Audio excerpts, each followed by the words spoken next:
Well, greetings and salutations, everybody. Welcome to the best damn movie-related show on the planet Earth, the John Campea Show, coming from right here in our quaint little studio. I'm, of course, your host, John Campea. I'm joined in studio by our technical director, Jonathan Voico. Good afternoon, good morning, everybody, and good afternoon. Writer, director, producer, Robert Meyer Burnett. I'm working on my Kirsch hair. Oh, that's actually looking pretty good. I didn't even, now that you've said it, I will not be able to unsee it. It's like Timothy Oliphant is in the room with us right now. And most importantly, of course, you guys are here. Thank you so much for being here, making our little show part of your day. And let's not waste any time here, shall we, guys? Let's get right into it. And we're going to start with this. Today is a terrible day when it comes to movie fandom and the industry. One of the, without exaggeration, without hyperbole, one of the greatest movie stars of all time has passed away. Robert Redford, according to Variety and the News, of Butch Cassidy and the Sundance Kid and All the President's Men, a complete icon, dies at the age of 89. They confirmed his reps confirmed he passed away today. They wrote, the actor turned director who had a stellar run in such films as Butch Cassidy and the Sundance Kid, The Way We Were, I sometimes forget about that, The Sting, 3 Days of the Condor, All the President's Men, has worked less frequently both in front of and behind the camera in recent years. His last on-screen acting job was in 2019's Avengers Endgame, in which he reprised his role as Secretary Alexander Pierce and joined several other Marvel vets such as Michael Douglas and Tilda Swinton. Redford had starring roles in A Walk in the Woods, which became a breakout indie hit, while 2018's The Old Man and the Gun drew positive reviews. He also served as executive producer on numerous television products, and most recently for the AMC thriller Dark Winds, in which he had a cameo appearance in the most recent season. And of course, most of all, Sundance. Maybe for everything he did as a movie star, maybe his biggest contribution to the history of film is Sundance, which is amazing. Listen, when somebody of the stature of a Robert Redford, when anybody in the industry dies, we talk about them, particularly when they had wonderful careers and all that kind of stuff. But it's really not hyperbole to say this is one of the greatest movie stars of all time. This was a guy who had it all. Incredible looks, like he was the golden boy, but incredible talent. God, he was in that Pete's Dragon remake, and he even classed up that movie. And then, of course, it was like such a feather in the cap of the Marvel Cinematic Universe when they got Robert Redford to play Pierce. He just simply was the greatest. And obviously Robert Redford being 89 I've never been in a world without Robert Redford. He's just and even while, as Roddy points out, he has not been really active in recent years, it's hard not to think of Robert Redford when you think of the movie business. Him and Paul Newman, man. Him and Paul Newman. Like, they were the Tony Stark and Steve Rogers of Hollywood for a long time. And it's hard to imagine a Hollywood without Robert Redford. Anyway, Rob, you heard about the passing of Robert Redford. What comes to mind for you the most when you think about him and his incredible career? So many things. I mean, I'll give you one. Third season of the original Twilight Zone, 1962. Ooh. He was in an episode, the third season, called Nothing in the Dark, that was written by George Clayton Johnson, who co-wrote the original Ocean's 11 movie. He also co-wrote the novel Logan's Run that the movie was based on, and he wrote for Star Trek. So there you go. I mean, all the way back to 1962. But, for me, obviously, Butch Cassidy and the Sundance Kid, my cousins, who predated me by a couple of years, had a black and white post. They were kind of 60s hippies, and they had my aunt and uncle. It's my dad's sister, and it was her sons, and they had the staircase that went down to the basement, and they had a giant Butch and Sundance poster when they were bursting out of the door. Yeah. That famous. So when I was a kid, I'm like, who are those guys? Who are those guys? But they were to me, Robert Redford was the epitome of cool. And then when I finally saw that movie, I didn't know like raindrops keep falling from, Which did always feel out of place in that movie. I know, but Yeah. I didn't know it was from there, but it was still there. But then All the President's Men, 3 Days of the Condor, and then he was in like The Electric Horseman. And then later on, he was in J.C. Chandor's All Is Lost back in 2014, which is tour de force. And then Sneakers. I recently I love rewatched Sneakers. God, Sneakers. how good was Sneakers? Sneakers is so good. And what a cast. When he goes up against and in that movie he plays like the young 60s. Well, he doesn't mean to be a terrorist, but then of course and then his friend becomes Robert Redford and his friend's Ben Kingsley. And that movie is dope. Yeah. Would you be surprised to know I have it in 4K? I would not. But I would be disappointed if you did It's not. so, and Phil Alden Robinson following up Field of Dreams with that. I mean, he always had such, like, even when I love 3 Days of the Condor, and like when him and Faye Dunaway, like he takes her hostage and she's like, are you going to hurt me? Like, are you going to rape me or whatever? He's like, he's not going to do that. Like, look at his face. He's not going to hurt you. He's like a puppy dog. You got to help him. And he was just, there was a humanity in that guy's face all the way back to the Twilight Zone. You look at him, yeah, like you said, he was the golden boy, but there was something almost divine about him. He was so beautiful, but his soul came out in those performances. He was also he was a statesman. An environmentalist for the entire industry. You know what he was? He was the template for Brad Pitt. You know what I mean? He was the Brad Pitt, only more so. Really, of that era. I mean, he was a statesman. He was a diplomat. He was an ambassador for the industry. He was incredibly talented on screen, off screen. I mean, he was just a guy who literally did it all. Yeah, 100%. And like in the 70s, his star power was, I think it eclipsed. I mean, we think about Brad Pitt and Tom Cruise, and they were movie stars, certainly. But like Robert Redford wasn't just a movie star. He was like in the pantheon of Mount Olympus of movie stars, especially in the 70s. Like my mother, the mention of, I was not named after Robert Redford, but you mentioned Robert Redford in my house. My mom was like, oh. Yeah. It's just like. So guys, it was, it's your first thought, you feel sad when you hear something like that, but you also reflect on, my God, what a life, what a career, and what a contribution he not only made to the industry, but to culture. I mean, he lived a life worth living, and he lived a life that will leave an imprint. And so the sad news again today, guys, Robert Redford, like without hyperbole, one of the greatest movie stars of all time, passes away at the age of 89. Question is for you guys. When you think of the great Robert Redford, what are the first things that come to your mind? I mean, obviously, for some people watching this show, Captain America was probably one of the first things they were ever exposed to Robert Redford of. Some of you go way further back. Whatever it is you guys think, there's no wrong answer to that. Jump down to the comments section below and let us know your thoughts. All right, guys. With that down, let's move on to this, shall we? We knew when the Penguin started airing, we were watching something special, like right from the first episode. But little did we know the damn thing would go on to win 9 Emmy Awards, tons of other awards at different things, including Colin Farrell Milioti winning an Emmy for actress. It was just incredible. Now, there's been a lot of talk about whether or not the Penguin truly is a limited series or not, which is what it competed as. It competed at the Emmys as a limited series. And there you have it. And Colin Farrell, we talked recently about Colin Farrell saying, I don't even think we should do another season. I think we nailed it. We got lucky to nail it. Let's just move on. And that's been the thoughts of a lot of people.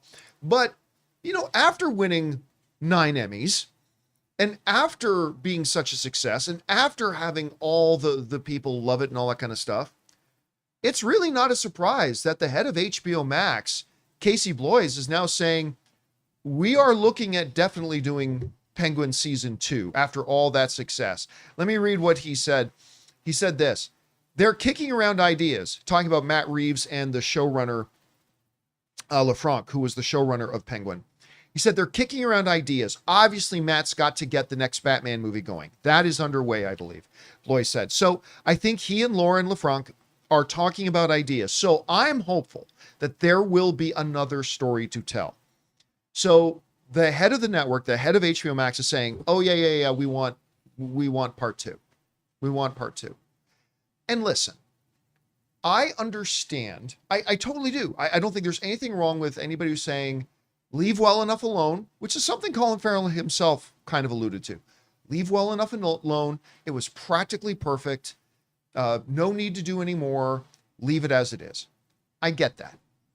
However, I'm glad nobody said that after the first season of The Sopranos. When you look and listen, a lot of people, rightfully so, have made a lot of parallels and comparisons to Sopranos because it really was Sopranos juxtaposed into a comic book universe. When you have characters that you make this great, and that's where the real triumph of Penguin was they made the characters amazing. Justice for Victor. Justice for poor Victor. And Vic. When you have characters like that, there are always more great, maybe even better stories to tell. And so with all the comparisons to The Sopranos, we looked at The Sopranos. Like season after season after season, they just kept having compelling, great stories to tell because it was built on a foundation of compelling, great characters. And when you have that, you have a lot of places to go. And by the way, it's not like Penguin season 1 ended like The Sopranos ended. It's not like it ended with Victor, who, oh my God, he didn't die, coming out of nowhere and shooting Oz in the head and having his head explode and bleeding out. It ended with major open doors to tell more stories. If anything, it created a more intriguing underworld of the world that Oz lived in that Gotham. So look, I'm not saying they have to do another one, but when you've got that much success and you have the head of the studio saying, this is what I want, and you get all these awards coming in, Rob, at this point, obviously nobody can guarantee we're going to get a season 2, but at this point, I'm going to say this, I will be shocked if we don't get a season 2. I think we're going to get one, and I honestly think we are but months away from getting it. And then before anybody says, well, yeah, but Matt Reeves has to do all this work on the Batman 2, we don't want him to delay that. Matt Reeves didn't direct the Penguin. Produced. He didn't showrun the Penguin. Right? He had other people, partners, creative partners working with him who brought that across the finish line. Obviously, Matt Reeves needs to be involved, but he can keep all of his focus on the Batman if that's what he wants to do. And these other spin-off series that we talked about the other day, he's alluded to that he wants to do. So anyway, Rob, you hear what the head of HBO Max is saying. Is that just a heat of the moment because, oh my God, we're winning all these Emmys? Or do you think, again, I think there's a good argument to be made for just leaving well enough alone, but how are you feeling about this? And do you think we will get another season? Well, I mean, it's a great question, but I think that the thing about the Penguin was, you have an 8-episode miniseries.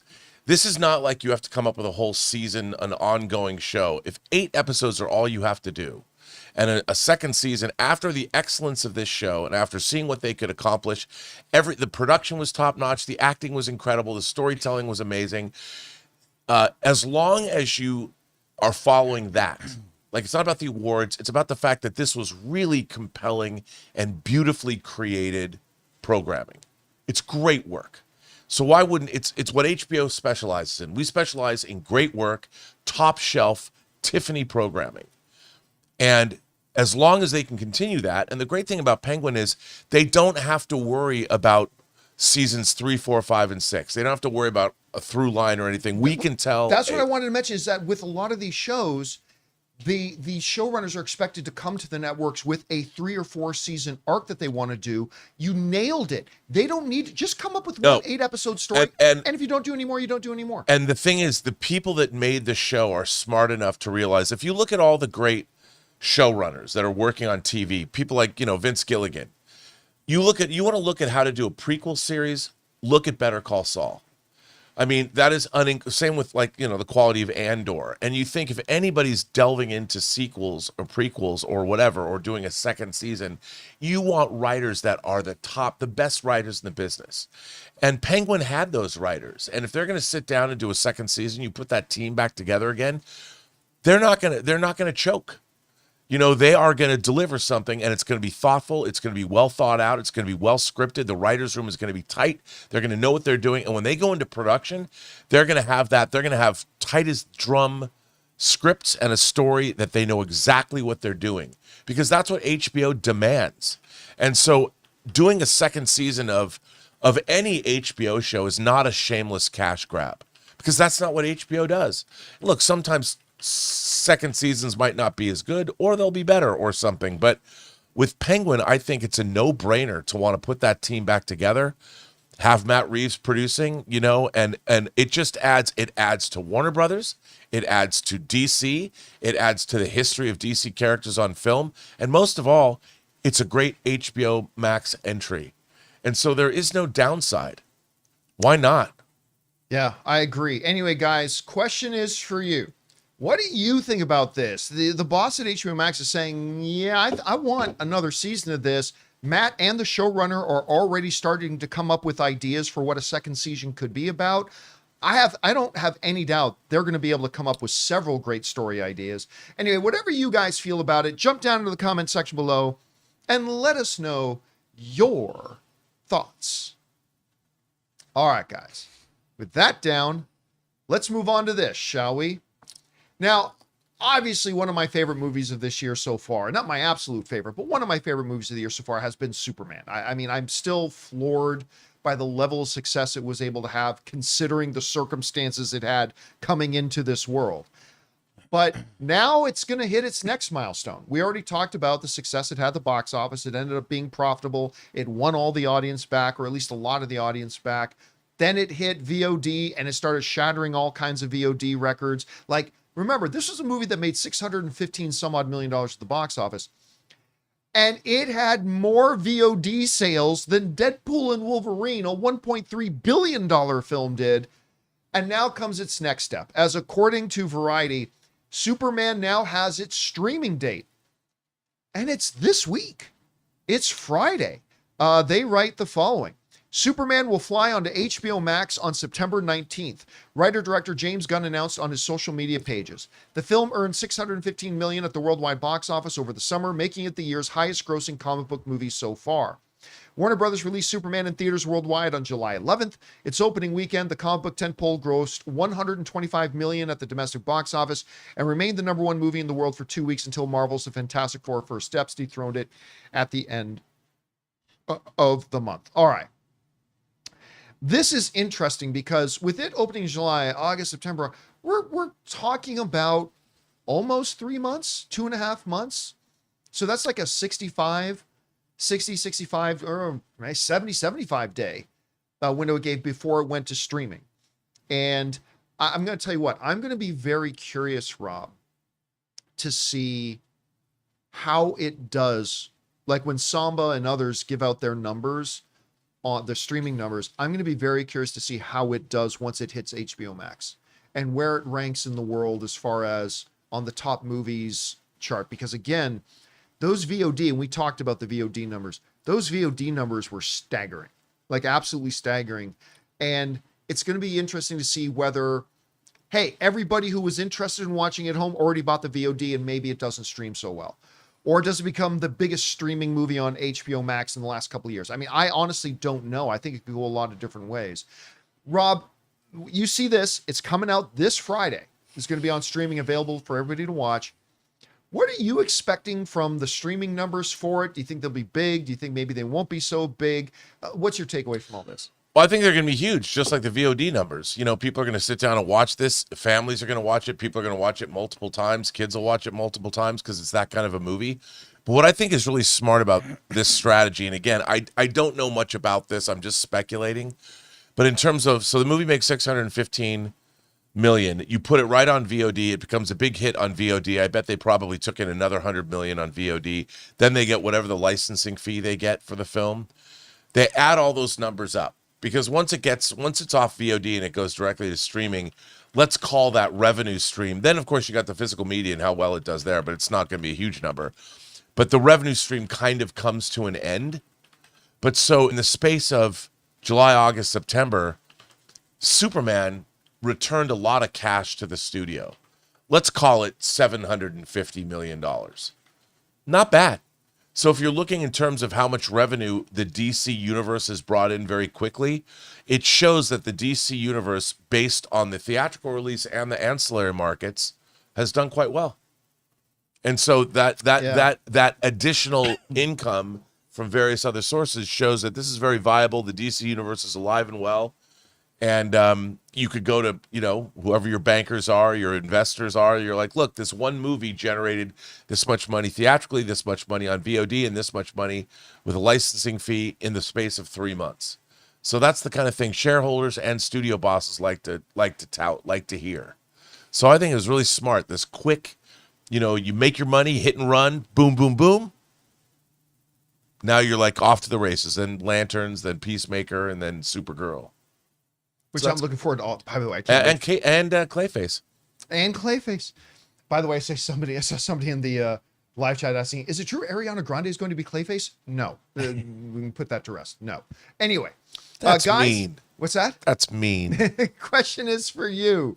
What do you think about this? How do you think Superman's ultimately going to do on streaming? Because remember, the movie coming out. It came out in an environment when everybody hated DC now. I mean, the whole audience had given up on DC. None of their movies weren't even making $200 million at the box office. It came out and we say, okay, now we'll see. Did it establish a reputation? Did it get word of mouth? How's it going to perform once it gets to VOD? It broke records on VOD. Now, how's it going to perform on streaming? I don't know. How do you think it's going to do? Whatever you guys think, jump down to the comment section below and let us know your thoughts. All right, guys. With that down, let's move on to this. This past Sunday, I had Rob was there too. We had the incredible pleasure of doing our movie meetup in Las Vegas. Had such a great time. So many of you guys came out for it. Thank you so much for you did. But Ann and I stuck around one extra day in Vegas because one of the main things we wanted to do in Vegas was we wanted to go see this Wizard of Oz at the Sphere. Now, I've been to the Sphere once before. And dragged me out to go see a Backstreet Boys concert. And while I am not a Backstreet Boys fan, I gotta say, those boys put on a hell of a show. But what I was really amazed at was the Sphere. It was insane. And I thought to myself, it would be really cool to see a movie in here, but I just don't know how a movie would work in here. It was just overwhelming. So we heard all these great things about Wizard of Oz at the Sphere, and we went to go see it. And apparently a lot of people has gone to see it. Because according to NBC News, The Wizard of Oz at the Sphere, one theater, one screen, one theater, has sold over 500,000 tickets, generating $65 million in ticket sales for an 85-year-old movie. One theater, one screen. We're popping bottles over here when Jaws made $9 million. That was amazing. It was so great. Wizard of Oz has made $65 million, not nationwide, not on limited screen. One theater, one screen. Rob, you had something to say? Well, also the profit margin is there's more profit with this than any other thing they've put in the Sphere because concerts are much more expensive to put on. And complex to put on. And here's the other big advantage of, Ann and I saw a 5 o'clock show because we wanted to watch a football game afterwards. Unlike a Backstreet Boys concert or a U2 concert, you can't have them come out and do the show 3 times a day. They can bring in the audience. We were at a 5 o'clock Monday show. Full. I mean, they don't sell the seats out on the extreme wings because you won't have as good of a view. So it's just the 3 main sections, which is like 80% of the seats anyway. It was packed. It was packed at 5 o'clock on a Monday. And listen, I got to tell you, while I believe the technology is not all the way there yet, and there are definitely things in it that need to be buttoned up. I was telling Jonathan beforehand, there are like these weird moments that something's in focus and all of a sudden it's out of focus and it's blurred. But one of the big things was, they expanded the backgrounds a lot. So like in Munchkin Land and in the Emerald City, when you have like crowds of either Munchkins or people in Emerald City just waving to Dorothy and them, you could visibly see the loop starting over again. So like one guy in Emerald City and all of a sudden glitched. It's like you could. It's like the Matrix. Maybe you just sneezed. You could, but you could visually see it. It has issues. It has issues. But even though it doesn't feel like the technology is completely there yet, and even though it had a number of things that need to be buttoned up, I was also telling them there are times when Dorothy's walking down the Yellow Brick Road and they clearly regenerated the Yellow Brick Road and her feet aren't quite moving at the right speed along the Yellow Brick Road. Right. You can see it. Despite all that, my jaw was a gap. Like I was like, I just couldn't believe. Like, we throw around the term immersive experience pretty liberally. It's never been better applied than in this. I was in awe, like in absolute awe. From the very first frame of the movie, when it's kind of in sepia black and white, when she's just in Kansas and I'm looking up, like I'm seeing Dorothy, but then I'm literally cranking my head all the way up and seeing birds fly over the sky and the clouds moving and then the sun coming out and J.J. Abrams lens flares hitting around, and I'm just, holy crap. And then, oh my God, don't even get me started on the tornado scene. The tornado starts and giant fans come out of the walls and they start releasing these little leaves into the air. And like literally Anna and I are both like, but I mean, it in a good way. Like we felt, and it didn't feel like a fan, Rob. It felt like natural wind in a storm. And then, then the poppies come out and poppy things fall down from the ceiling and the flying monkeys, and all of a sudden big physical flying monkeys start flying around in the theater to go along with what was going on the screen. Listen, I'm not going to say it's the best movie experience I've ever had, but I can say I have never had an experience like it in a theater. It's ridiculously expensive. We paid about $150 a ticket to go see an 85-year-old movie. By the way, and it's cut down. I was going to say, by the way, that is not even the whole movie. They got like 25 minutes of it out. And it worked. It totally worked. It did. But I can't recommend it enough. It was so awe-inspiring watching it and what they did. Besides the fact it's just fun watching The Wizard of Oz. But I mean, it was insane. And, Rob, we did a story a week or two ago about how this thing at the Sphere was selling all tickets. So they're now talking to Warner Brothers about maybe bringing Harry Potter movies in. Matrix and Fury Road, too. Yeah, and they're talking to Disney about doing the original Star Wars movies. Now, I'll say this. I was telling Jonathan this as well earlier today. They can get away with a lot in Wizard of Oz because it's an 85-year-old movie. Yeah. And so some of the imperfections and some of the little things that aren't quite there, a little bit off, it doesn't really strike us too much because it's an 85-year-old movie and it was always a little bit off. Yeah, right? yeah. They're going to have to make some big strides and improvements to bring a more modern movie like Star Wars or a Harry Potter or something like that to it. So they've got ground to cover and work to do. No, as long as Greedo shoots first. They've got some money to put towards production now. So yeah. And it's just going to get better. The technology is just going to get better and better and better. And you know what I love about this? I mean, like you said, it's an 85-year-old movie. It shows that back catalogs of studios, which is where their value lies, have a whole new lease on life with something like this, which means the property IP going all the way back into cinema history. I mean, you could do a whole series of Westerns. I mean, imagine Westerns with their giant vistas. Yeah, How the West Was Won, or Once Upon a Time in the West, the three Sergio Leone, the Mount No Name movies, A Fistful of Dollars for a Few Dollars More. Kurosawa's, Bring On Kurosawa's Ron or something. I mean, it's a whole new... Dude, films like Ben-Hur. Oh, man, come on. Like films like Lawrence of Arabia. Bruh, that's what I'm talking about. Yeah, I mean, I said I want to see Apocalypse Now in the Sphere. That would be... I know. It'd be really hard though to emulate because it's that movie has such similitude. Saving Private Ryan. Yeah. Someone brought up 2001, but I would even love The Shining.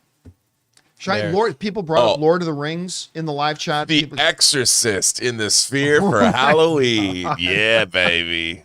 I mean, it's just and again, leave me dead? guys, I can't emphasize this enough. we rightfully and properly were celebrating when like Jaws came out in theaters and was like number 3, made $9 million, its 50th anniversary. Like that was insane. That was on like 1,500 screens across. This is $65 million, one screen, one location. 500,000 tickets sold. And what a great thing for the Sphere, because when it first opened, they were talking about, you know, how much it costs. It costs over $1 billion to make that thing and to run it. And to have something that is relatively low cost that can bring in this kind of money to the venue is terrific. Between, like you pointed out, they can do 3 and 4 shows a day or whatever while you're waiting for the next big concert. Now, for those who, I'm seeing some confusion in the live chat. This isn't a matter, like this Sphere thing isn't just taking the movie and just putting it on the Sphere screen. No. They literally took it. Like they took a frame. You had a frame of the movie up there for a second. See if you can find that again. So like they had a movie that's like this big, right? This big. They blew it up to what I believe they called, I think they said 16K. Wow. They got that thing in. And then what they did was they then used CG and generative AI to recreate, to fill out everything, like add 80% more visuals to the story than what you got. Right. And again, that's where the glitches come. That's where the uncanny valley comes a little bit, but it was awe-inspiring nonetheless. So it's not like they can just grab any movie and put it on. It's a big undertaking. And you're in that environment. So. Yeah. Okay. It's a big undertaking to take it and make it, but not as expensive as just making a movie from scratch. Let me ask you a philosophical question. Yes. Do you think this is using AI to alter the original version, the original vision of a film? You know, Victor Fleming didn't get to participate as the director. You know, how do you feel about using AI in this way? I feel great about it for isolated, unique experiences. Plus, when the original's still available. That's what I'm saying. It's not like this version is now going to be available for home viewing, right? This is a specific, unique experience where you go to a specific location and have a different kind of an experience with a classic movie you've seen many times. It's not like they're mass producing this on DVD that you now can take home, throw out your old Fleming version and bring in this one. That would be a different conversation. For a specific, unique experience, I'm all for it. And I'm curious. I mean, I'd be curious, like with the potential for something like Oculus. Can they put this version into those kinds of glasses or VR experiences to give you that sort of wider, where you can look around with your peripheral vision? Right. That is a great question. Here's how I'd answer it. So Ann and I, in 5 days, were in 7 states on this recent swing of the movie meetup tour. So we went from, starting California to Arizona, New Mexico, Denver, Wyoming, Utah, Nevada. And as we were going from Utah into Nevada, we went through what they call it, the Red Rocks or something like that. And during this one stretch, and this all connects to what Rob was just asking me, it's amazing and beautiful and awe-inspiring. You're seeing these giant rocks and it's just incredible. But at this one point, you're driving straight and we're approaching a rock face, the size of which I've never seen in my life. Now, I've seen giant mountains, yes, but I mean, like a rock face right there in front of you that was so big that when I looked at cars in front of me, they were this big, and it was unsettling. Understanding you're in the presence of this thing that's just so big and so massive. Now, I can look at a picture of that, and I can put on my my Meta and look at that, and that's fine. But it's different when you're physically there. Yep. And physically looking at it with your own eyes. Because I've got a Meta. I've done the whole movie theater thing with the Meta where you can look around at a movie, and that's fun. But dude, when you're actually sitting there in the venue, right, and this screen is literally enveloping you, like I said, it's just an experience I've never had before. And it was pretty fun. Star Trek the Motion Picture, baby. They'll never do it. But put Viger up there. Yeah, I'd go. Flying over your head. I'll go for Wrath of Khan. Yeah. All right, guys. Question is for you. What do you think about this? I mean, I think it's a no-brainer at this point. They're going to line up to work with as many movie studios as they can. And when studios say, "Oh, we can just get like 10, 15, 20, 30 free $1 million. Well, I wonder how much it costs to make that version of Wizard of Oz. But I mean, the profit margin is going to be impressive. Enormous. And they're going to be running this thing in the Sphere till April. So, guys, oh my gosh. There's still concerts in there, this right? is gonna keep going. Yeah, so there's still... And it's not hard for them to do the switch over. Right. Anyway, whatever you think about this whole thing, guys, jump down to the comment section below and let us know your thoughts. All right, guys. With that down, let's move on to this, shall we? You know, Vincent D'Onofrio, I don't quite have him in that pantheon of guys that I say, there in the world of comic book movies and TV shows, there are certain guys that were just straight up born to play certain roles, right? Hugh Jackman playing Wolverine, Ryan Reynolds playing Deadpool, Robert Downey Jr. playing Tony Stark. I even my favorite, Chris Evans as Captain America, I don't necessarily have there. I don't think he's as synonymous with his character as those other three are, but even though he's my favorite.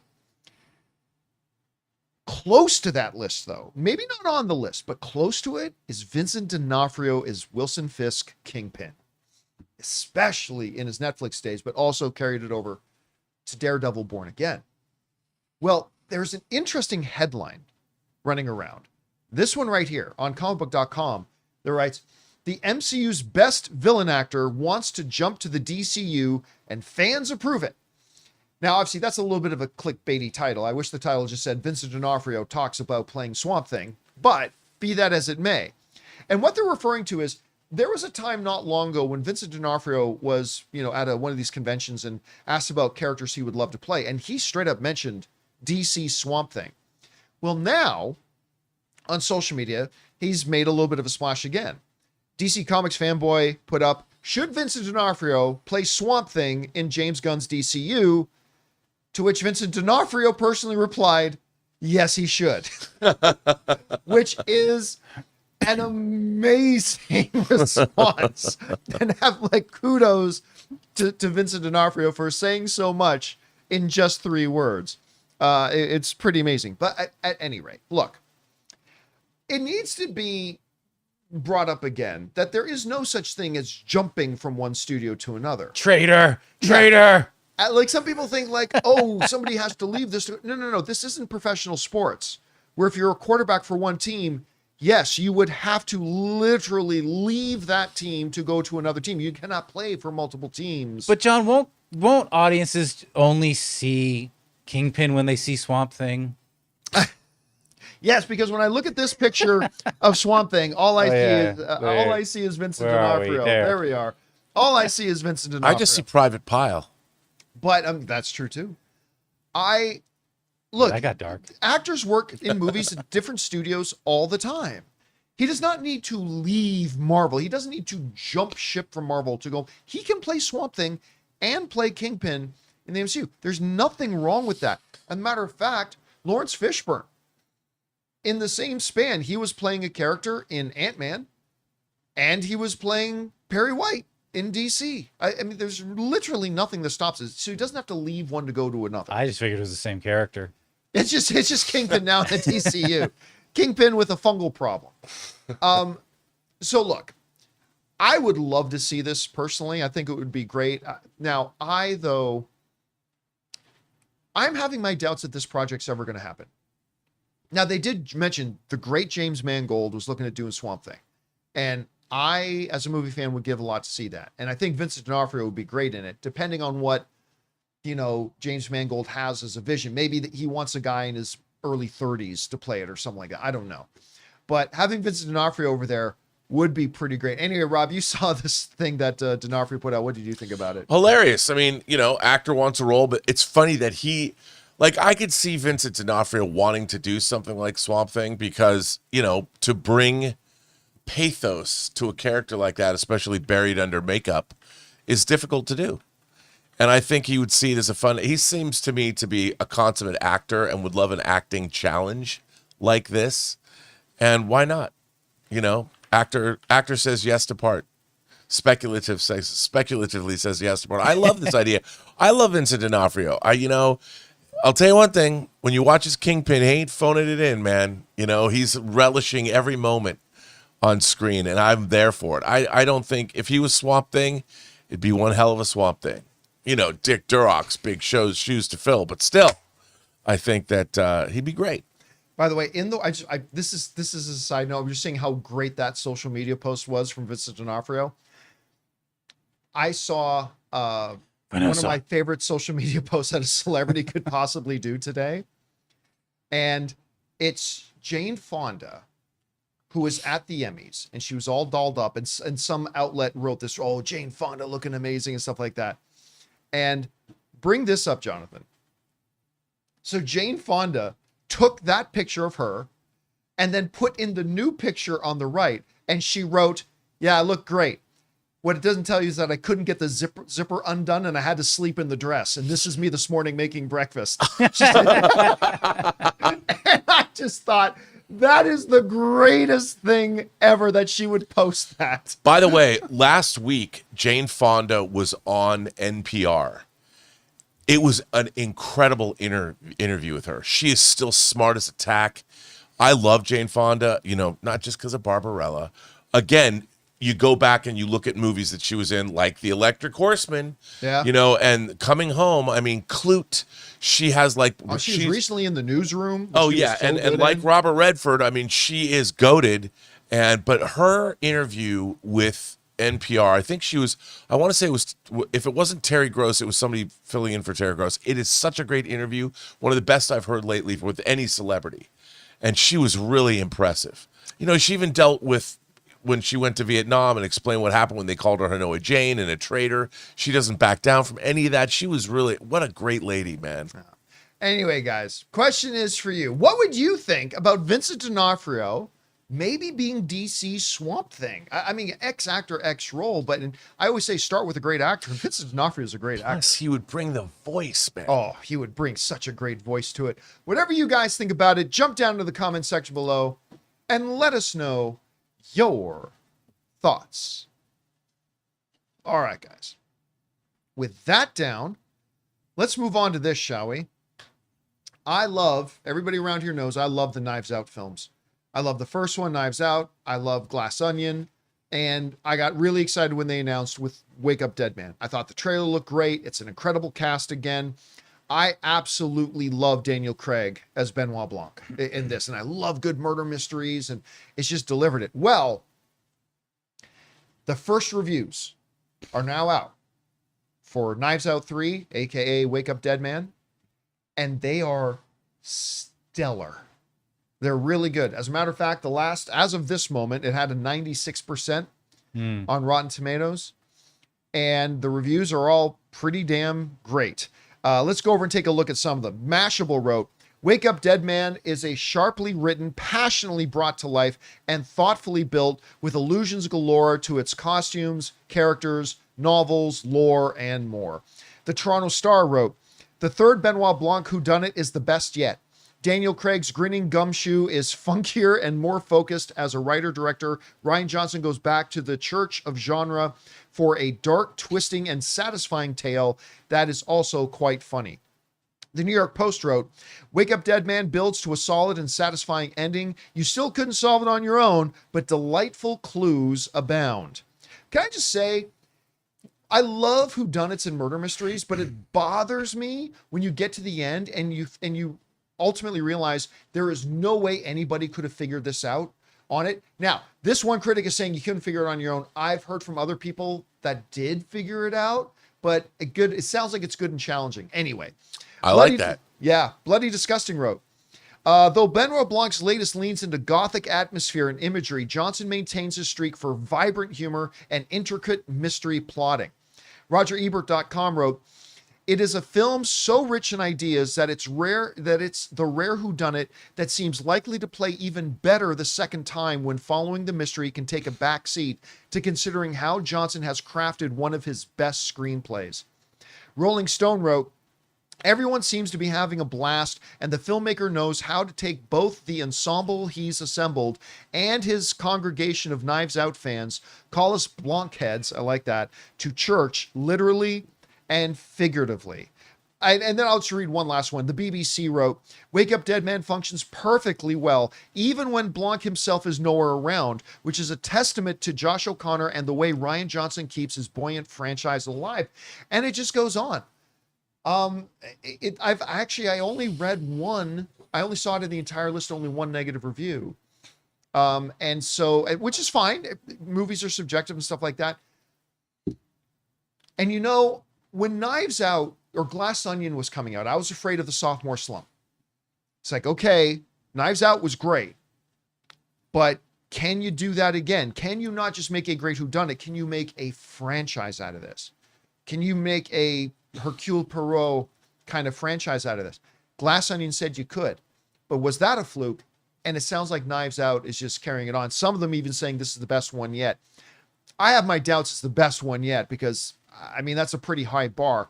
But the reviews seem to be great. Rob, you're hearing about this. Where's your anticipation level at right now? What are you taking away from the reviews? And what are you thinking about the film overall? Well, like you, I am a big fan of these two movies. They're a lot of fun. I like the fact that they're, you know, I'm always looking for authorship, and Rian Johnson, of course, wrote and directed these.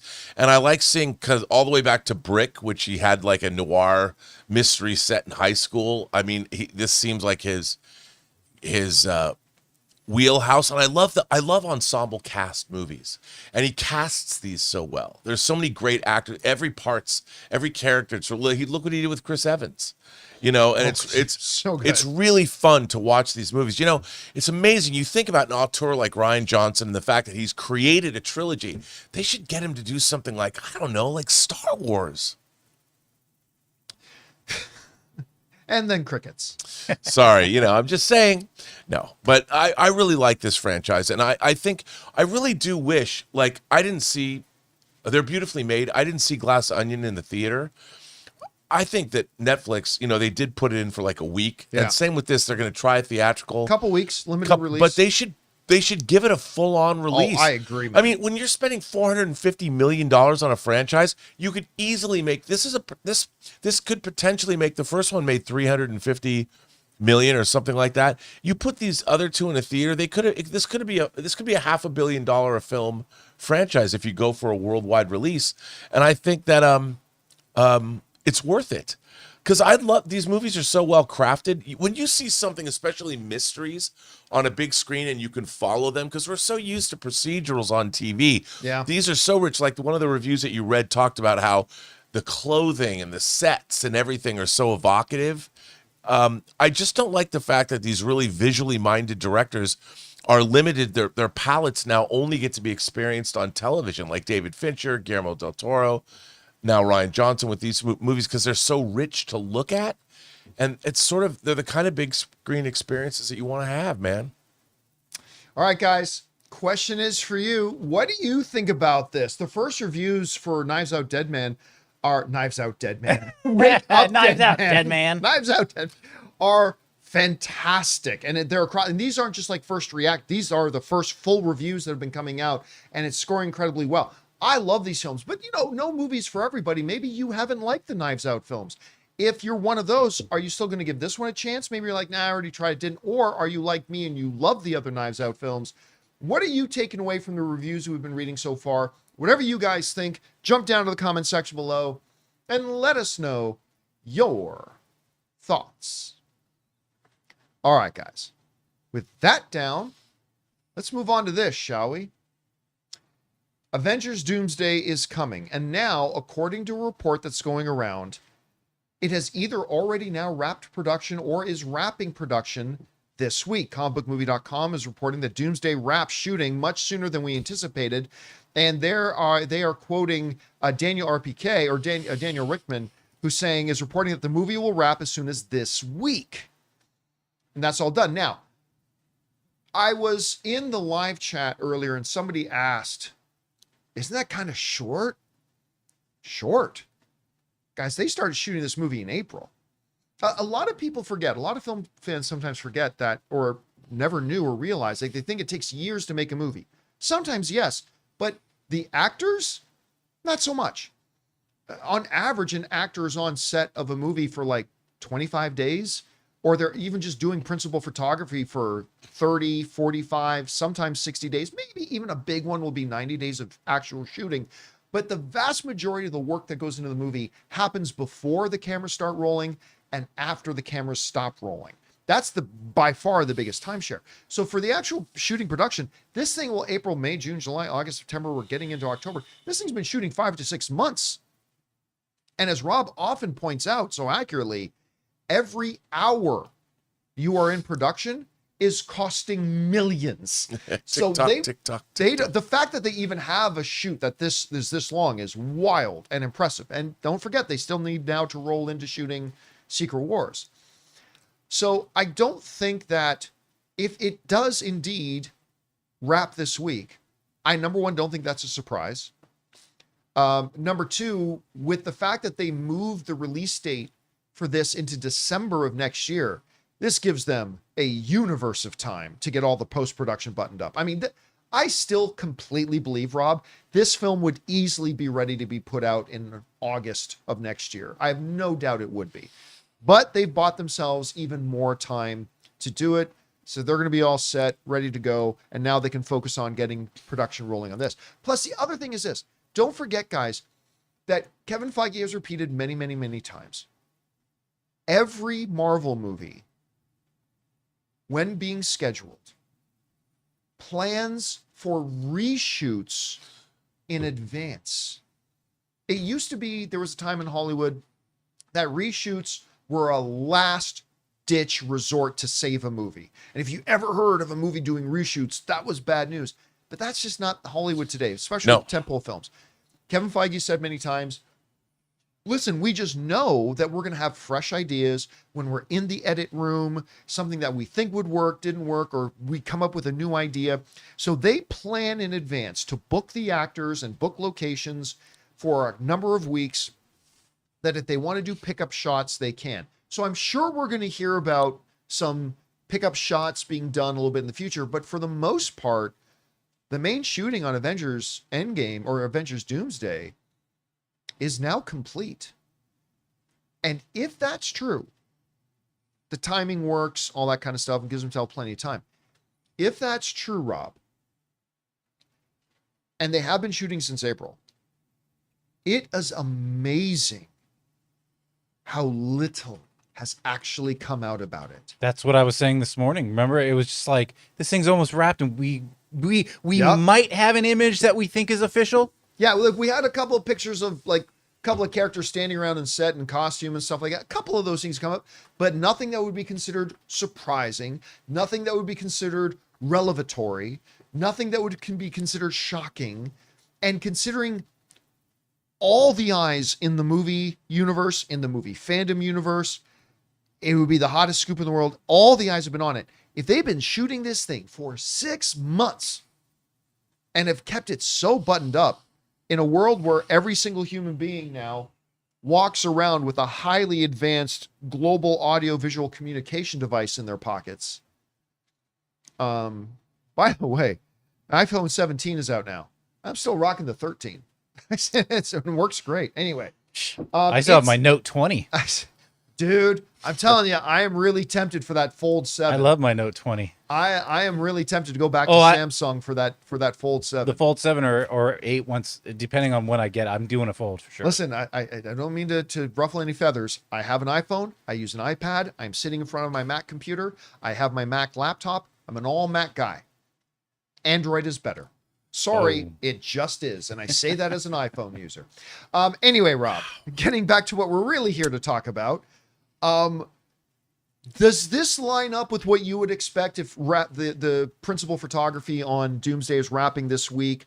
What does that tell you, if anything? And where does this leave your expectations for the film at the moment? Well, ever since Peter Jackson did Lord of the Rings and they had long pickups, quote unquote pickups, there's this idea that movies are you're supposed to be on set and you're going to capture all the magic you need while you're doing it, and you're running and gunning, and you never have enough time. And it's kind of absurd on these gigantic tentpole movies to think you're going to get everything you need, because as you're cutting, especially with an ensemble cast, it's very iterative. You're changing things. And I think what's really interesting about this is I'll bet you they built in quite the extensive reshoot schedule into the schedule. Yeah. So they shot the movie, they shot what they think they're going to get. Now they can cut it together, but they've been cutting it together as they're going anyway. So they're looking at what they need. And how does this, we heard that they were going to also shoot Secret Wars concurrently, which I bet they've done some things that was... Well, they said they were going to shoot it back to back. Yeah, back to, but I'm But sure I think that... you're right. I would imagine if they've got a set already there and constructed, and they know they've got a scene in the next movie that takes place in this exact set, they would probably try to do some redundancy and scheduling and things that are being iterative and stuff. So they have enough. They don't have, they don't have unlimited money. They have to they have to watch their budget, but they've got a lot of time. I mean, they ultimately they'll run out of time, but they've got a lot of time now. Now the way you make these tentpole movies is you cut them together. You see where you're at. Where are we at? Does it play well? What do we need? So they're going to be able to look at this and go, okay, well, we can change this, we can change this. And then as Secret Wars is developing and it's shooting, they're still making Endgame. They can really hone both films. They need to pick something up. Okay, today on Secret Wars, we're going to go back and redo something for Doomsday. I think with a movie, like if they're spending $1 billion making these two movies, they're doing it the right way. At least we know this isn't being rushed into production. That we've heard, okay, they don't have quite the finished script, or they're having a script that things are changes are being made. They have the time. And I think they needed it. And I think that's a good thing. And like for me, I'm like, okay, they stopped principal photography in September and the movie's not coming out till December of next year. That means the effects are on their way. The scenes are, everything is going to come together the way they've foreseen it. And Secret Wars, if it's not coming out till 2027 and they roll in, maybe they take some time off. However, that's going to, second unit's going to go shoot action sequences, whatever they're going to do. Principal's wrapped, good for them. They might be shooting second unit stuff for the rest of the year. Who knows? I think this is good. And if nothing else, it makes me feel more excited about these movies that they have the time they need to make them good, because I am dubious. I don't care about the Avengers. I don't know who's in the Avengers. I don't have the excitement I had for Infinity War and Endgame. So if they're going to give me a great product and make the movies great, which they can do, this excites me. It excites me. By the way, you kind of mentioned something. I saw somebody else in the live chat mention that they went in and made this movie without a finished script. Marvel executive producer Louis D'Esposito talked about this recently, and he said, of course we had a finished script when we started shooting. Like, he just debunked that whole thing. He said, of course we had a finished script before we started shooting Avengers Doomsday.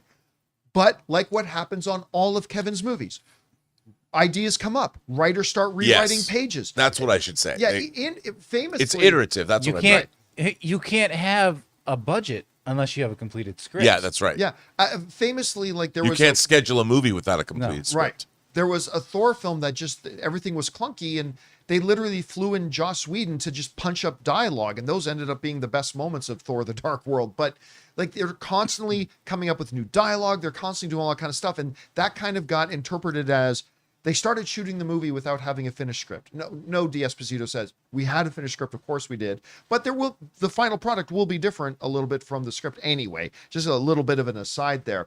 Anyway, guys, question is for you.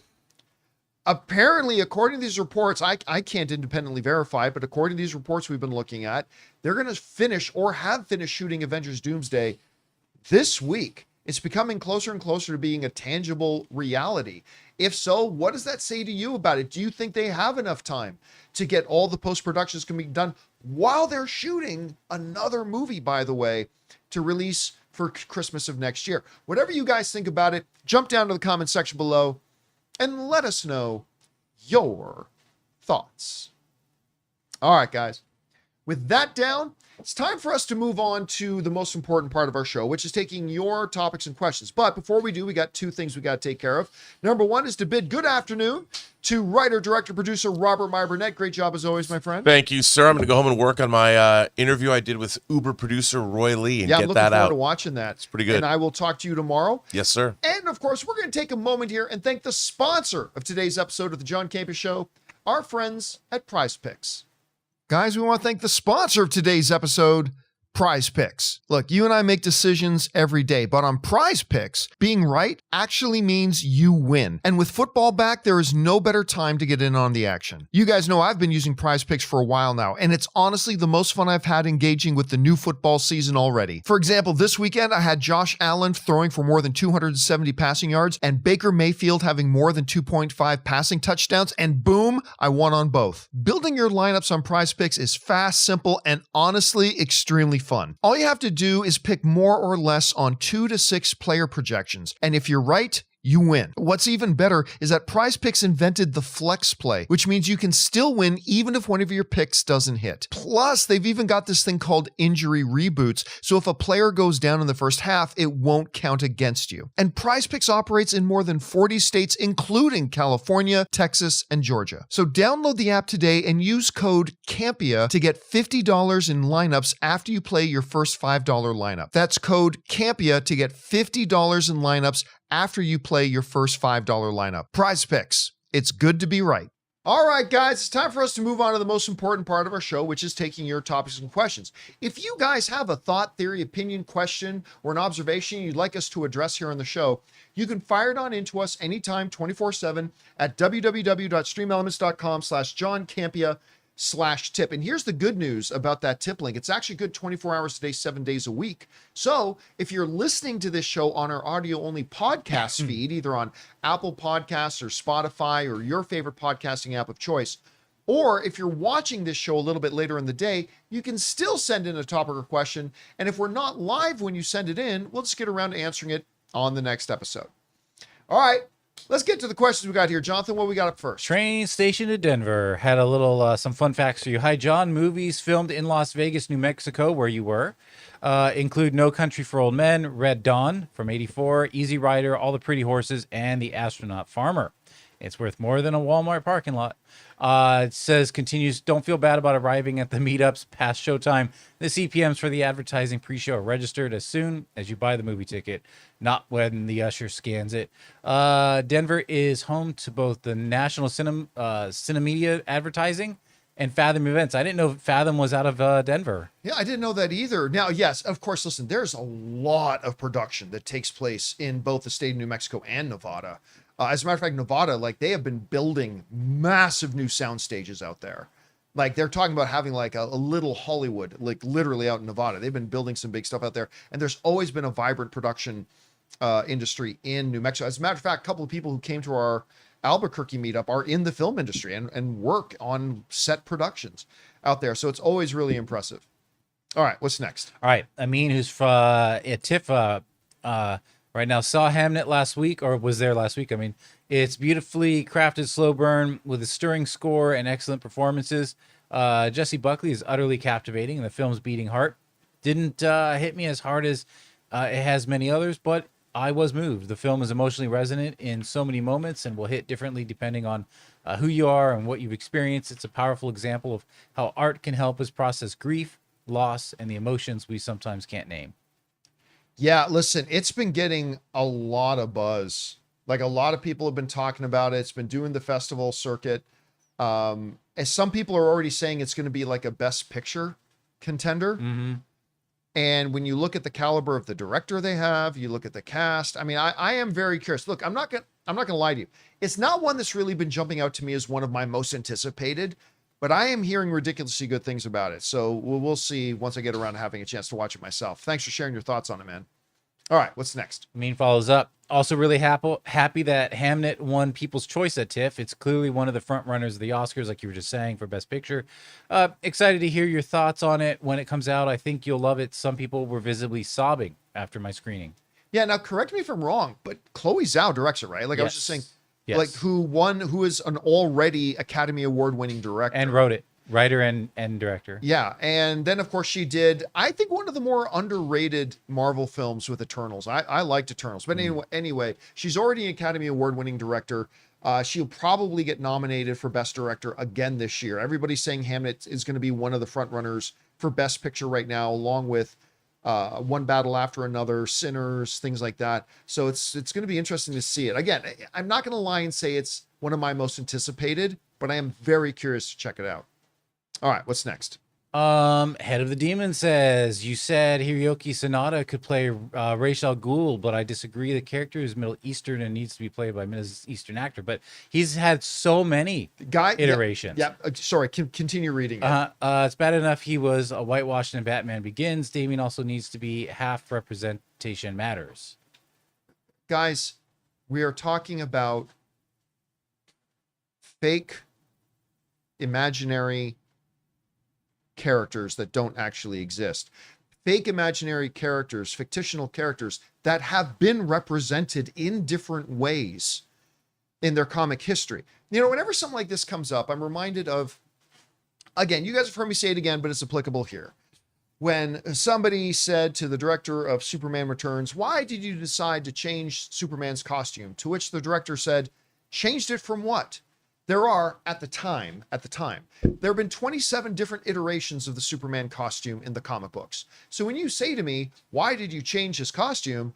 I'm going to ask you, change it from what?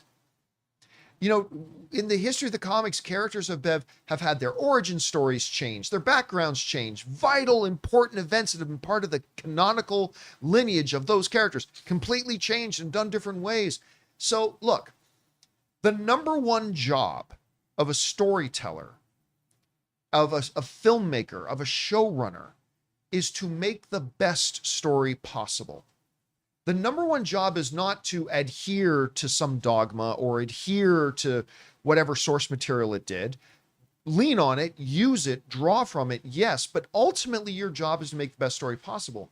And if their story, and this is a big if, like listen, if the character they decide, if the Ra's al Ghul they decide to go with is, I don't know, Native American, then obviously Hiroyuki Sanada is not the right guy to play it. This is why I always bristle at X actor for X role characters, because like it all depends on how they want to manifest that character. It all depends on what kind of iteration they want to make that character. We did the same with Matt, yeah. Yeah, because a guy you may think is perfect for a character is really only perfect for the version of the character you have in your head or my head, which may not be the version of the character that they decided to do in the movie. So yes, theoretically speaking, when somebody brought it up to me, what do you think of Hiroyuki Sanada as a Ra's al Ghul? Yeah, I agree, because Hiroyuki Sanada is one of the planet's great actors. He'd be fantastic, and he can pull off all the action. He's just incredible. Yeah. But that comes with the caveat that it completely depends on how they write Ra's al Ghul, and they can do him, and don't pigeonhole how they do it. They can listen. Joker is one of the great on-screen characters, but he's been done 7 radically different ways, and I would say every single one of those 7 radically different ways have all had some really good merit to them. So, yeah, if they announce Hiroyuki Sanada, great.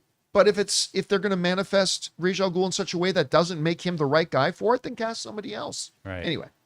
All right, what's next? All right. Scooby Drool says, hi, John and crew. Will Marvel ever address the issue of who will lead the Avengers before Doomsday comes to theaters in 26?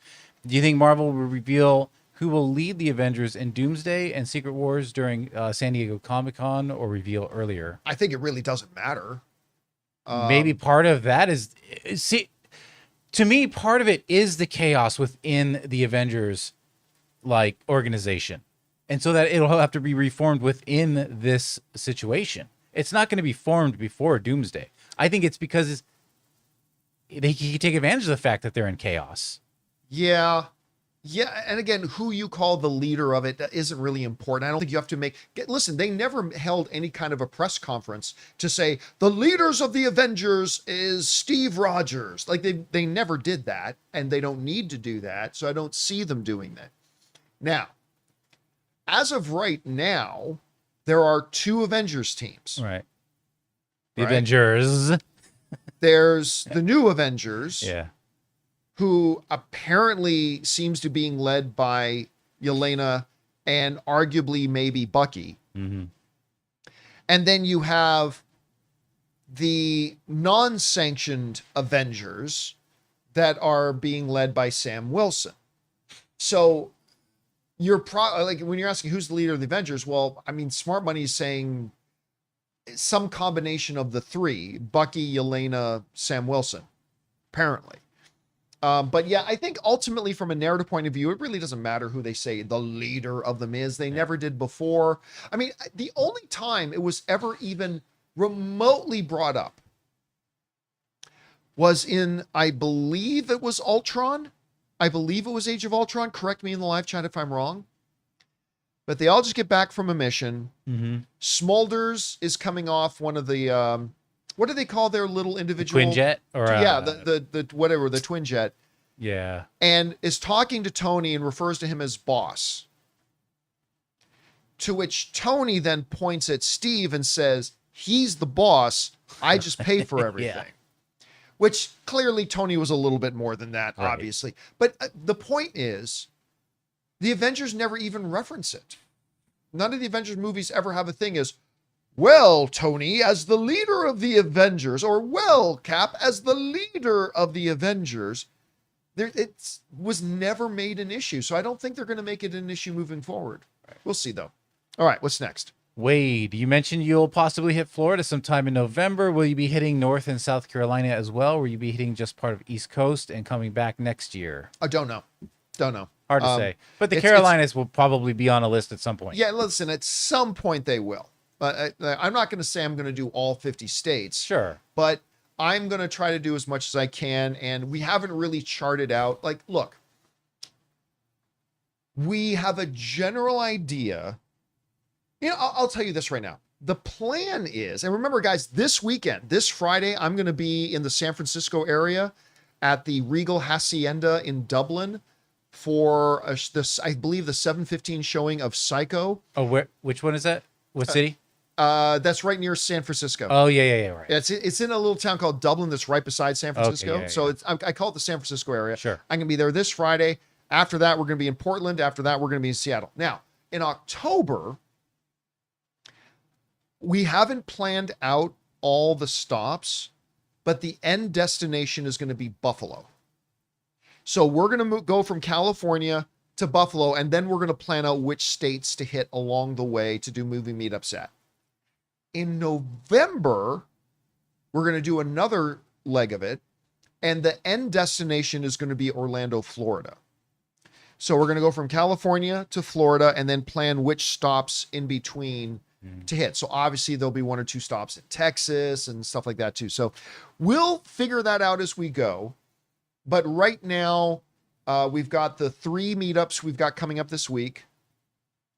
And then we're going to have a leg of it in October with Buffalo and where we are. And we're going to plan a bunch of states to hit in between. And then in October will be the end destination is going to be Orlando, Florida. And we're going to plan stops in between. So we'll figure out how we're going to do each individual city. All right, what's next? Anonymous says, hey, John, I saw a report that the Wizard of Oz at the Sphere was going to stop dropping apples because people were fighting over them and selling them on eBay for large amounts of money. Where they will still... Were they? Oh, were they still dropping them when you went? Yes. I had heard that too. I had heard that they stopped dropping apples, but the show we were at yesterday, they dropped apples. Yeah, I saw people selling them on eBay for like $300 or $400. It was crazy. But yeah, I was at the screening we were at yesterday. They were still dropping apples. I don't know if they plan to stop dropping them or whatever, but as of yesterday, they were still dropping apples. Fake apples, obviously. All right, because I would kill somebody. Imagine they're like literally dropping real Macintosh apples from like 150 feet up, and it's like landing on people's heads. People just come out with stitches. All right, what's next? We got a mean here says, saw Wake Up Deadman at TIFF.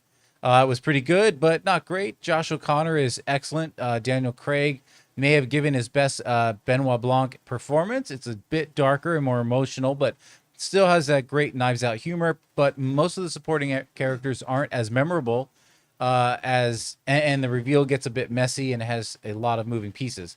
Doesn't have that satisfying aha moment. Most audiences I spoke to felt the same. Original is still by far the best. I mean, that's interesting you said that in, because I've talked to a couple of people who were at the screening of it as well, and they loved it. I haven't seen it myself. And then the reviews I'm reading for it from some of the bigger outlets, they seem to love it too. You're the first person I've heard from that didn't say they loved it. Now, obviously, there are going to be people who don't like it. There are going to be people who probably hate it. That's art. That's movies. Movies hit us in different ways. But I think it's really interesting to hear that from you because you're the first person I've heard. I'm sure I'll hear it from others and more as we go on. And maybe I won't like it myself. But so far, I've heard really nothing but glowing positive things about it. But anyway, thanks for sharing your experience with it, man. I appreciate that. All right, what's next? All right, Gavin says, wanted to ask you, John, do you think it's a good or bad move if Marvel attached an exclusive sizzle reel teaser of Doomsday with Avatar 3? I know it'll be super early, but that is a movie that's floor is $2 billion. It'll be a ton of eyes on it, and if people know that when you see that movie, you get a sneak peek at the next Avengers movie, then I could see it even helping at a small degree its box office longevity.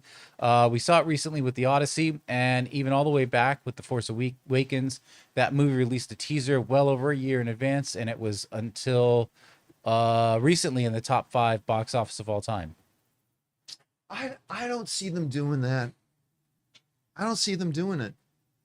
I mean, it's very possible because, by the time Avatar comes out, it will be the 1 year mark until Avengers comes out, right? It'll be literally just a year until it comes out.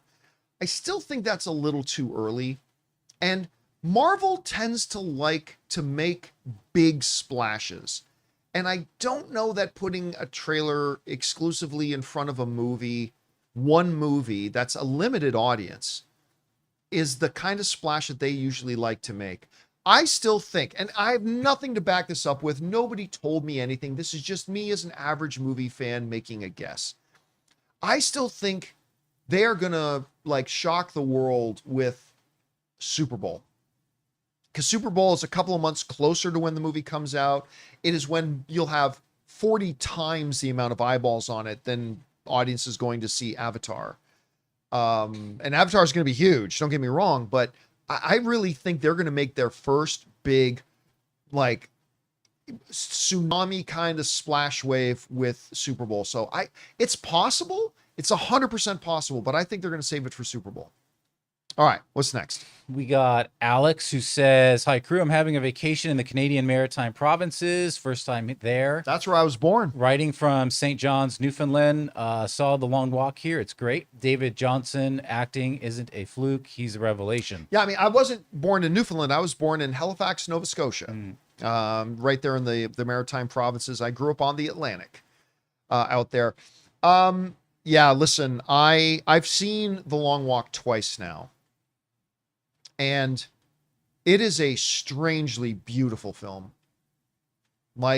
There's a lot of gross stuff that happens, and there's some shocking violence. And, obviously you can tell from the trailer, there are young guys that get shot in the head and but beneath it all, it is a strangely beautiful film that at the end, I walked out inspired, actually. And the performances in it were all top notch. Wonderful performances that really drew you into the movie. And it's a shame. Look, I could kind of tell it wasn't going to do great at the box office. I think everybody knew it wasn't going to do great at the box office, but it's a damn shame because it's wonderful. And I think way more people should be seeing because I think it's a really good movie. All right, what's next? On that note, Obert Wonkin says, hey, John, in a year where horror has had an insane box office success, why did The Long Walk only make $11.5 million? It had an intriguing premise, great trailers, and amazing reviews, but missed the success of Sinners, Weapons, Conjuring, etc. Well, first of all, let me correct you right. It's not a horror movie. Not horror, yeah. This movie has nothing in common with a horror movie at all. It's... The movie, look, I went in, I said this at our meetups too. I said, I went into this movie kind of expecting, because I never read the book. I went in kind of expecting a battle royale. For those of you who've seen Battle, by the way, I was dismayed at all the meetups when I asked a lot of people, did you guys ever see Battle Royale? Not one person I talked to has seen Battle Royale. Guys, you got to watch Battle Royale. But, I went in expecting Battle Royale and a Hunger Games kind of feel to it, right? And it's really not that. it ends up being, I mean, there's a lot of elements to it, but it really ends up being a beautiful meditation on the beauty of life and the preciousness of life and all that kind of stuff. And I just found, like, again, in a movie where a lot of disturbing things happen, to me, it's a very beautiful film. You know, Sudoku A in the live chat just said it's Stand By Me vibes. You know what? 100%. That's the actual movie. It's more Stand By Me vibes than Hunger Games vibes. And I wish it done better, but no recognizable stars. It is not one of Stephen King's more well-known or iconic books. I think not a big budget. So. Yeah, a small budget, which is fine. This movie didn't need a big budget. But you ask 100 people on the street, who wrote The Long Walk? You'd be lucky maybe to find 2 that know it's a Stephen King novel. Yeah. Unlike maybe a lot of his other works. It didn't have a big marketing budget.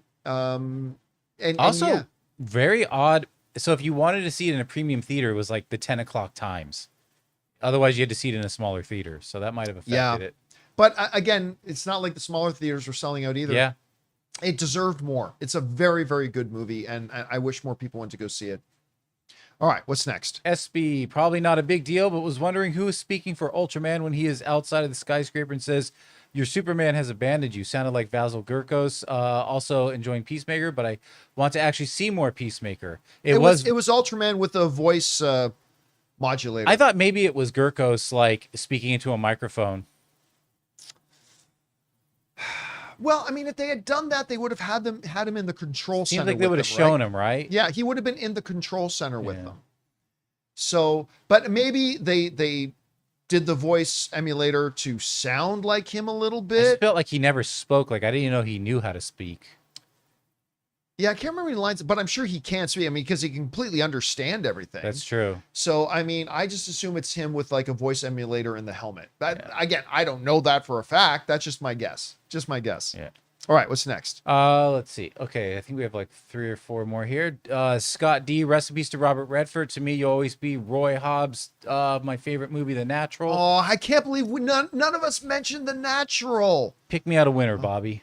Oh my God. I mean, it's just, he had such a long career, and not just a long career. He had a career that mattered, making iconic film after iconic film after iconic film.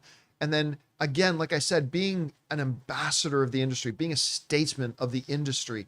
That, like, the thing about getting Sundance, which is like probably the most celebrated film. It's not the most important film festival, but it's the most celebrated film festival probably of all time. It's just, it's such a loss. Such a loss. All right, what's next? This is actually our last tip because I had already read Amin's, but Sin Vendetta says, saw The Long Walk over the weekend, and while the movie is quite excellent, David Johnson's performance in the movie, as well as his role in Alien Romulus, has convinced me that he's one of the best new actors I've seen in decades. Generational talent. He is somebody we have to watch. Because if you guys remember, when we came out of Alien Romulus, and I loved Alien, I was so surprised by it. I didn't think that I would necessarily like it, but I loved Alien Romulus. And one of the first things we said was, oh my God, that one guy who played the synth, oh my God, he was so good. Right. And then to see him in this, and I'll tell you what, his performance was amazing. And you know what? No hyperbole. It's a performance that should be considered for acting categories. I think he should be considered for a Best Supporting Actor or a Best Actor nomination. I really do. Like, his performance is that good. And by the way, everybody in it was terrific. Like, it's really a strongly performed film. But yeah, he was absolutely remarkable. I can't wait to see him next. Like Palpatine to young Anakin, we shall watch your career with great interest. I'm going to be, very interested in watching this guy, what he does next. All right, what's next? All right, we got some member questions here. Let me move this over so you can see the thumb. The Real Brother Brown says, rest in peace to Robert Redford, currently watching Winter Soldier in honor of, and while watching it continues to hit home just as much. Winter Soldier is, in my opinion, peak MCU, especially when it comes to storytelling. John, will it ever be as good as this again in the MCU? Should I be happy for the magical moves we got and move on after Secret Wars? I think we're getting into the area where we're gonna find out. Because again, listen, you asking my opinion, so I'll just give you my opinion. Thunderbolts was close to peak MCU for me. I'm not going to say it's up there with Civil War and Winter Soldier quite yet, but I mean, it was close. To me, Thunderbolts is close to being peak MCU. I just thought I remember saying coming out of it, it felt like we were in the heyday of the MCU. It felt, I remember feeling the way I used to feel coming out of Marvel movies prior to Endgame. I thought Fantastic Four, while not as good as Thunderbolts, I thought Fantastic Four was very good. I thought it was a really good film. I enjoyed it a lot. But we're really heading into next year where we're really going to find out if Bob Chapek leaving and Kevin Feige getting his authority back. This is where we're just at the beginning stages of seeing the effects of that. Even though that happened a long time ago, remember, it always takes a couple of years to feel the actual impact of that happening. And next year is going to be the year, I think, that we find out if Marvel can get back to its peak status. Because we got the Spider-Man Brand New Day and we got an Avengers movie and maybe another one.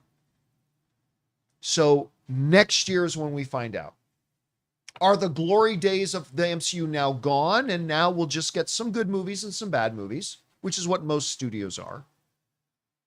Or are we going to get back to peak MCU? And I think all signs are good right now. The signs are good. We see some promising headwinds, like again, Thunderbolts, Fantastic Four, not so much Captain America, Brave New World, but I think 2026 is the year we're going to find out what kind of direction Marvel's really actually heading in. All right, what's next? We got King Daddy Goat. Hey, John and crew, with spooky season coming, I recently checked out The Lost Boys. Was that your first time? What a classic. What's some of your all's favorites to check out this time of year? I've actually spoken about this before on the show, but when I was a kid, every time around Halloween, Disney would put on, the Disney Channel or whatever, would put on The Adventures of Ichabod and Mr. Toad. Yep. And to this day, this still sticks with me about like this time of year. It's on Disney Plus. Check it out. That's a good one. By the way, Lost Boys is my all-time favorite vampire movie. My all-time favorite. I love Lost Boys, man. I love that. And I used to just play the soundtrack CD. I used to on repeat. Yeah, People the Strange. Like, it's so good. Kiefer Sutherland, like, just killed it. Like, it's so great. Again, my all-time favorite. You know, while I certainly appreciate a good horror movie like Sinners, like Weapons, like, a whole bunch, it's not my number one genre, right? So I'm not the type of guy that gets around Halloween. Like, I'm more of a Christmas guy with my movie traditions. Like, I have certain movie traditions around Christmas time. Not so many around Halloween, but I do have a couple, right? Not so much a movie. You can laugh at me all you want. Charlie Brown's a Great Pumpkin. I like to classic. I like to watch that every year. It's a classic. I like to watch that every year. But that's really it. I don't really have many other like Halloween traditions when it comes to movie watching like I do. Now, again, that's nothing against Halloween. I love Halloween actually, but I don't have any movie traditions really connected with a time of year. I don't have a movie tradition with Thanksgiving. I don't have any movie traditions with Easter. I don't have any movie traditions of New Year's. I just have a couple with Christmas, but that's about it. All right, what's next? We got Dino Hughes. Was Galactus a one and done, or will he return? Well, remember, that was in an alternate universe, right? So I think that Galactus is done. But I think the implied message is in the 616, which is the main Marvel universe. The implication is there is a Galactus out there somewhere. He just hasn't come around to Earth yet. His herald has not found Earth yet, or something along those lines. So, yeah, I have very little doubt we're going to see Galactus again. Maybe not that specific Galactus, because that's the Fantastic Four universe, but I think we will see Galactus again. All right, two more. All right. The Robo Producer. If there's a cool-off period and a regroup, do you think we'll see another Mission Impossible chapter in the franchise, or is the IP done? I think you have Cruise take over as one of handing out missions, and you can tweak the franchise and keep it going. Okay, so let me be clear that I have not heard anything definitive about this. You were asking me as an average film fan, giving my guess. I think the IP is done. I think it's done. At least this iteration of it. I think they're over, because I'm going to bring this up. Let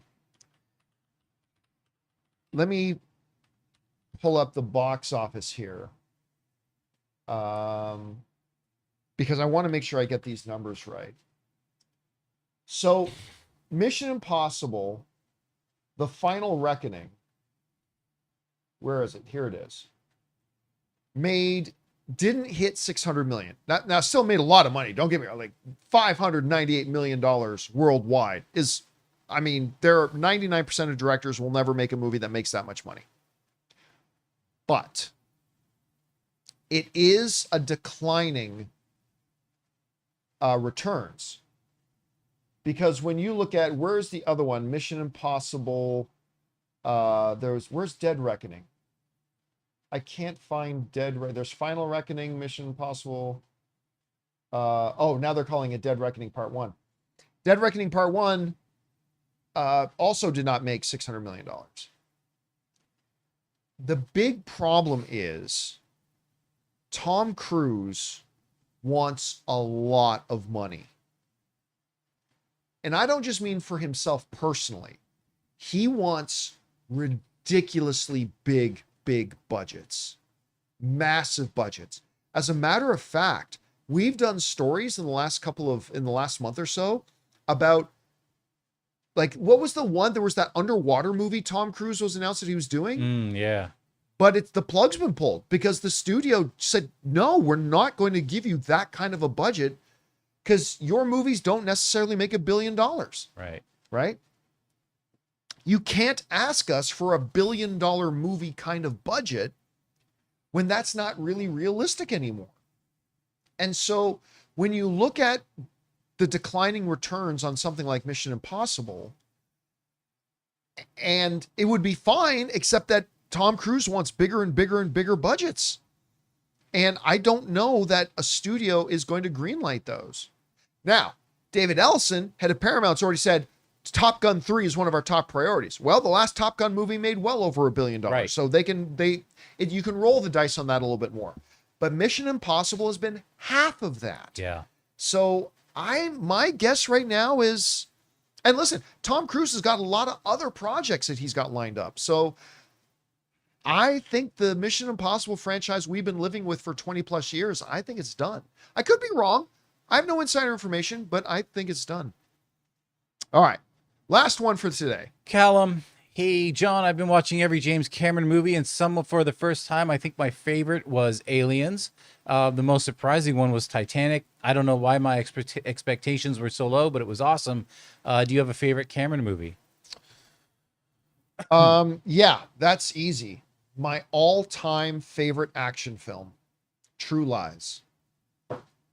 It's my all-time favorite. My number one all-time favorite action film is True Lies. I'm not saying it has the best action, but it is an action film. Yeah. And the overall combination of the dialogue, the writing, the characters, it's my all-time. It is now. Look, obviously, you're talking about the guy who made a Terminator film, and you're talking about a guy who made Avatar, and you're talking about a guy who made Titanic, and you're talking about a guy. I get all that, but my favorite is True Lies. I absolutely love that film. And you know what? I'm gonna say this. Gotta say this. All right.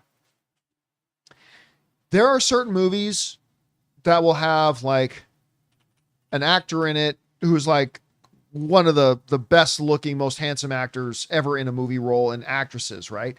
I've said for a long time, I think the most stunning, gorgeous, ever all time actress in a specific role is Cameron Diaz in The Mask. I think Cameron Diaz in The Mask is the sexiest any human being, male or female, has ever been in a movie. But in the conversation, in True Lies, Tia Carrere in True Lies, younger John Campea had many heart flutters. That's the PG way of saying it. Many heart flutters. Tia Carrera in that movie is one of the sexiest any man or woman has ever been in a movie. Just right up there in the conversation as well. But that aside, it's just one of the funniest, most fun, amazingly great movies. Again, it's my favorite action film of all time. All right, guys. And that'll do it for today's installment of the John Campea Show. Thank you so much for being here and making our little show part of your day. Big special thank you to all you guys who sent in the questions. Number one, because you gave us great fun things to talk about. But number two, you supported this channel as you did it. And all of us involved with the show, thank you guys so very much for your support. A big thanks, of course, to Robert Meyer Burnett, our technical producer, Jonathan Voico. See you guys later. My name's John Campea. And until next time, my friends, bye-bye.